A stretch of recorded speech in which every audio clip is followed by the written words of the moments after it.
Hola colegas y camaradas del Congreso Comunicación y Pensamiento. Les saluda el doctor Josué Lugo de la Universidad Nacional Autónoma de México. El día de hoy me gustaría platicarles sobre mi ponencia. Estaré volteando para ver mis anotaciones y con todo gusto hacer algunas reflexiones que se verán enriquecidas por los comentarios, opiniones y divergencias que ustedes puedan expresar en este congreso, en el cual estoy muy contento de participar. La ponencia que ustedes pudieron leer en cuanto a su abstract es Tecnologías para la Transfiguración, el caso de Caravana Migrante. Se desprende de mi trabajo doctoral, el cual se desarrolló de 2017 a 2021 y que versó sobre las caravanas migrantes respecto a su incidencia en la opinión y agenda pública.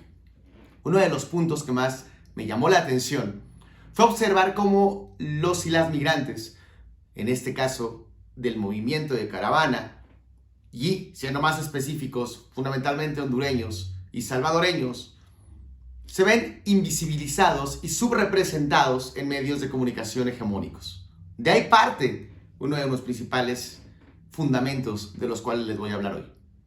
Ante esta situación, las y los migrantes reconfiguran sus espacios, subjetividades e identidades. Atraviesan distintas situaciones, entre los cuales podríamos enunciar diversas convergencias y divergencias emocionales. El dolor está presente en cada uno de sus trayectos. Este speech me permite a mí enunciar la importancia de entender, confrontar, analizar y coparticipar junto a estos migrantes. Y a partir de ello es que, sin dejar de lado el trabajo doctoral que les platico, el día de hoy nos atrevemos a hablar sobre la transfiguración en las y los migrantes. Un concepto psicoanalítico que procede de la filosofía nietzscheana y que nosotros nos proponemos explorar y entender in situ. Para ello me gustaría darle un orden a mi participación. Dicho lo cual, el trabajo actual pretende explorar historias de migrantes en el albergue Tochán, con el fin de identificar su relación con la transfiguración en narrativas autorreferenciales. Esto a través de talleres lúdicos reflexivos en el Albergue Tochán. Vuelvo a insistir. Contextualizo. Albergue Tochán es un espacio situado al poniente de la Ciudad de México.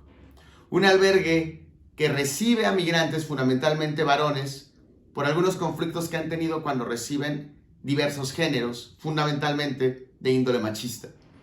Sin embargo, el albergue sigue intentando promover que las y los migrantes, porque aunque menos sí llegan mujeres también, generen una politización y subjetivación respetando su libertad. ¿Qué quiero decir con esto? Les informan sobre qué es ser migrante, permiten que nos involucremos académicos y otro tipo de actores como ONGs para apoyar con una coparticipación, porque los migrantes nos prestan su voz y nosotros prestamos también nuestro expertise o lo que sabemos. Y Albergue Tochán entonces, si bien permanece ligado al episcopado mexicano, porque recibe algunas donaciones, es un albergue muy independiente, probablemente el más independiente que tenemos en la Ciudad de México, y permite la libertad del ser político. Por eso es que lo escogimos. Trabajamos junto a la directora de Albergue Tochán, Gabriela Hernández, a quien le mando un gran saludo, y dos informantes claves, Michael y Jorge, quien me permiten enunciar sus nombres. ¿Trabajamos en qué? En confrontar, dialogar el objetivo que previamente les acabo de exponer.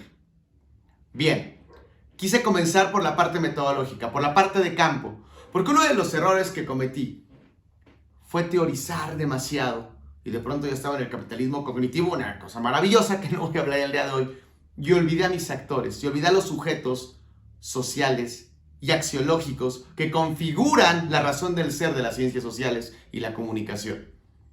Ante esto entonces, ya con un trabajo de campo y con el diálogo constante ante mis objetivos, preguntas e hipótesis, pudimos desarrollar un marco teórico que el día de hoy lo voy a situar del siguiente modo. Y ya readaptado y resignificado acorde a la ponencia que el día de hoy estoy presentando, no al trabajo doctoral en sí mismo. El marco teórico para entender las tecnologías para la transfiguración implica entender a las tecnologías como parte de la sociedad de la información, implica entender que las tecnologías son un eje para los nuevos movimientos sociales y los nuevísimos movimientos sociales, para autores como Gansom o como José Candón, por supuesto, además de entender que en este espacio de la sociedad de la información y el conocimiento que nos permite pensar en co-construcciones y coparticipaciones de diversos grupos, incluidos los subalternos, se configuran agendas periféricas. Un concepto de San Pedro y Candón que nos dice: la opinión pública entendida en sus acepciones más básicas y clásicas, con Habermas y todos estos autores, si bien es burguesa como aseguraba Habermas, también deja espacios de agencia en donde, mediante las tecnologías de la información y la comunicación, se pueden insertar mensajes estratégicos disruptivos que ganen cada palabra de los medios, nos dice Candón. Estas agendas periféricas también conforman esferas periféricas que observamos día a día en las redes, tanto hegemónicas como contrahegemónicas, de las cuales somos parte. Caravana también, la caravana migrante también, los migrantes de la caravana también. Uno de los errores con los cuales me topé en algún momento es pensar que los migrantes no hablaban por sí mismos, que siempre había ONGs, instituciones. Esa es la visión de los medios de comunicación. Los migrantes no hablan, pero los migrantes hablan, solo que hablan a través de sus propios espacios. Zoom fue uno de los más importantes. Videojuegos en los cuales chateaban. Filmaciones que hacían y se mandaban por grupos de WhatsApp para identificar zonas calientes son, entre algunos otros que puedo enunciar, fundamentales para la supervivencia de las y los migrantes. En la supervivencia vayamos dejando esta noción del dolor, como por ejemplo, si bien se pueden informar con el celular que hay una zona caliente, hay gente desaparecida, hay migrantes desaparecidos que siguen el trayecto junto a sus compañeros y a veces perecen. Y en ese perecer hay un ser también del migrante y algo que está cargando y que en algún momento se transfigura. Ahorita iré a ello. La transfiguración es un concepto rector, fundamental, para después de ahí pasar al periodismo autorreferencial, concepto que nace de una entrevista con Amarela Varela, especialista en migración en México, quien me dice, bueno, el periodismo autorreferencial implica la autoenunciación del migrante a través, por ejemplo, de canciones, de su expresar día a día lo que está pasando y sintiendo. Ya no lo problematiza más Amarela y me comenta, ahora te toca a ti en la tesis doctoral hablar más sobre ello, y es lo que también nos proponemos el día de hoy hacer.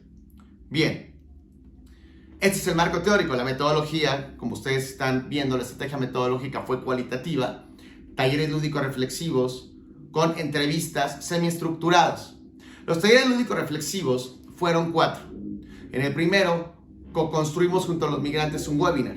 En el segundo, una revista. En el tercero, un programa de televisión digital. Y en el cuarto, hicimos una cobertura junto a ellos.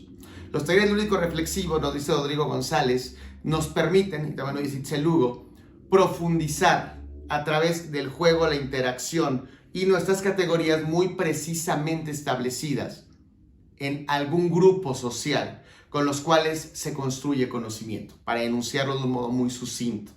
En esos talleres lúdicos reflexivos, a la par de que se participaba y nos ganábamos la confianza de las y los migrantes, se establecían diversos conocimientos a través de entrevistas u observaciones, técnicas tradicionales de las ciencias sociales.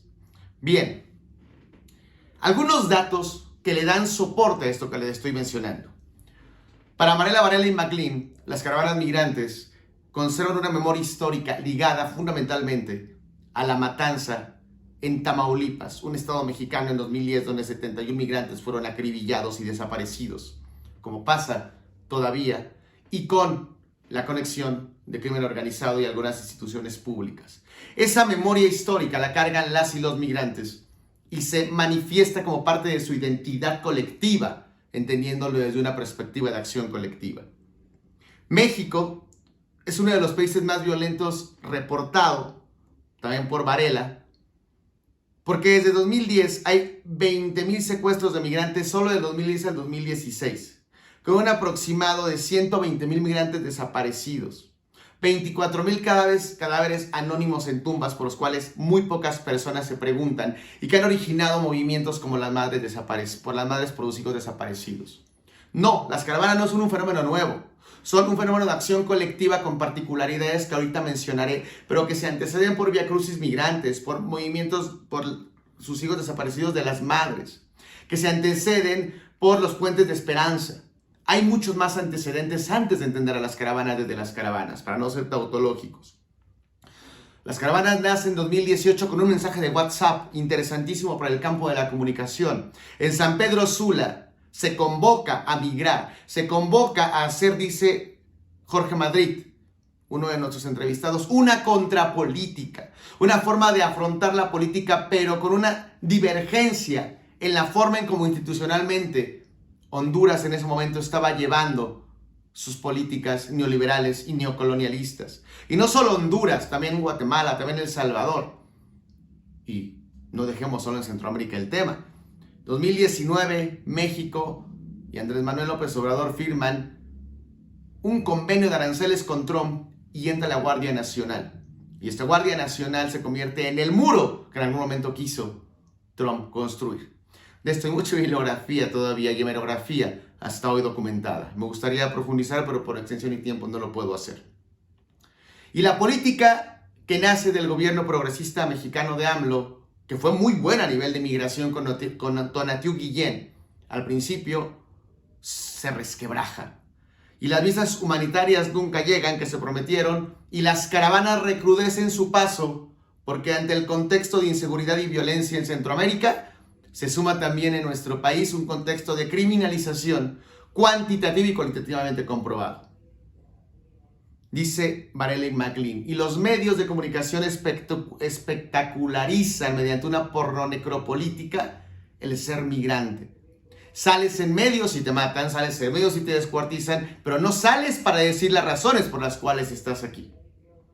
Quizá esto se conjunta con que en México, según una encuesta de CONAPRED y SEGOP, más del 60% de la población dicen son delincuentes indeseables o nos quitarán los empleos. Las y los migrantes, nos decía Oscar Salvador, un especialista a quien consultamos también, y concuerdo con ello, son seres humanos. Algunos vendrán a trabajar, otros vendrán a delinquir, otros vendrán a buscar una oportunidad en Estados Unidos, otros en México. Son seres humanos como tú y como yo. Sin embargo, hay una estigmatización previa que no permite que ellos y ellas mismas hablen. ¿Por qué entonces las y los migrantes viajan en caravanas y qué es lo que hallamos en entrevistas, en estas entrevistas? Viajan por una condición de inseguridad en donde familias enteras migran y hay un tema a atender urgentemente: las infancias.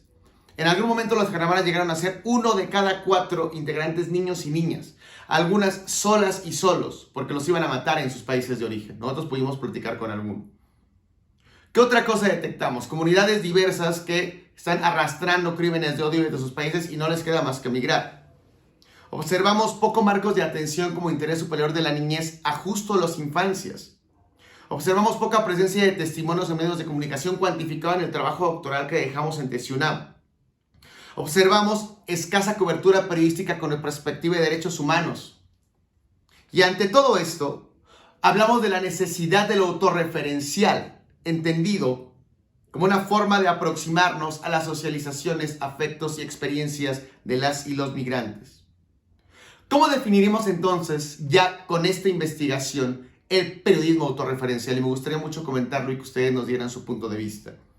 Como una autocomunicación que enuncia la historia, subjetividad e identidad, así como la memoria de un grupo social, que en este caso son las y los integrantes de la caravana migrante, que desde su propia voz hacen eco en esferas públicas, constituyendo agendas periféricas, y mediante la tecnología pueden alcanzar esferas globales de comunicación para propiciar flujos de desintermediación comunicativa.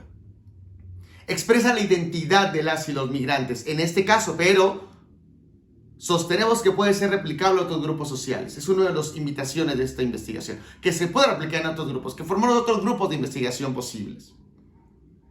Es una dimensión online, una dimensión que no discute lo online contra lo offline, sino que van junto con pegadas y que nos invitan a explorar desde terrenos inclusive etnográficos las prácticas culturales de estas y estos migrantes.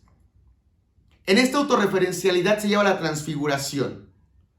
La transfiguración, entendido como hacer de lo mismo otra cosa, nos decía Lacan. Es decir, de la misma experiencia es otra cosa a través de lo simbólico, que es el discurso. Y lo autorreferencial implica que la gente habla y tiene una voz política. Dice la doctora Dolores Aldana, psicoanalista, a quien respeto y admiro mucho. Convertir la pasión y el dolor en fuerza de vida. Transformar los dolores y darle otra forma, otras figuras con la misma fuerza con la cual fueron violentados y violentadas. Sé las discusiones que hay de psicoanálisis hoy, pseudociencias y todo esto. No me meteré en ello. Lo que diré es, exploremos terrenos analítico-empíricos con estas categorías. Creo que somos más que neuronas. Creo que somos más que biología nada más. La biología es muy importante. Hay que seguirla estudiando. Las endorfinas también. Pero hay dentro de nosotros y nosotras algo que no se está resolviendo, algo indecible, que quizá puede explicarse con la transfiguración, que a través de lo narrativo sublima formas de ser y de hacer. ¿Cómo puedo comprobar esto? Y por lo menos hipotéticamente. Jorge Madrid, uno de nuestros entrevistados, tiene poemas verdaderamente hermosos de la caravana. Y en sus propias palabras fue la forma en cómo pudo sobrevivir. Se le forma un nudo en la garganta cuando habla de los niños y las niñas. Y como no lo puede expresar con palabras, lo expresa con poemas. Y dice, los niños y las niñas cartografiaban la tierra con las llagas de sus pies. Y de estos tiene muchos más. Hizo una antología de poesía como caravanero. Michael subía fotos a Instagram para que sus amigos le dijeran, ¡hey, vas bien! ¡Hey, échale ganas! Oye, ¿necesitas algo? Esa instagramización de las historias de dolor les dieron motivación para seguir en su viaje, para seguir adelante. Hay mucho más que explorar. Puedo dar más ejemplos, pero se me acaba el tiempo, ya estoy sobre tiempo. Por lo cual, la principal aportación de este trabajo es por lo menos generar la discusión de otros marcos posibles de psicología social, psicoanálisis, comunicación y ciencias sociales. Coadyuvar a que otras voces rompan cercos mediáticos y coadyuvar también a que la academia deje de posicionarse por encima de los grupos sociales. Vamos juntos a grupos sociales y hay muchas personas haciéndolo, quiero dar el mérito a ello. La invitación es a entender lo autorreferencial como parte de grupos subalternos con la capacidad de tener una voz política en espacios públicos. La invitación es a trabajar conjuntos, organizaciones sociales, activismos y solucionar desde uno de los grandes problemas, según la UNESCO, en la actualidad. El tema de la migración, atravesando infancias, mujeres, comunidades diversas. Hay mucho por seguir construyendo. Mi nombre es Josué Lugo, soy de la UNAM. Muchas gracias por su atención. Atención a quien merece usted muchísimo de mi agradecimiento y gracias a José Candón por la oportunidad de trabajar en conjunto. Adiós.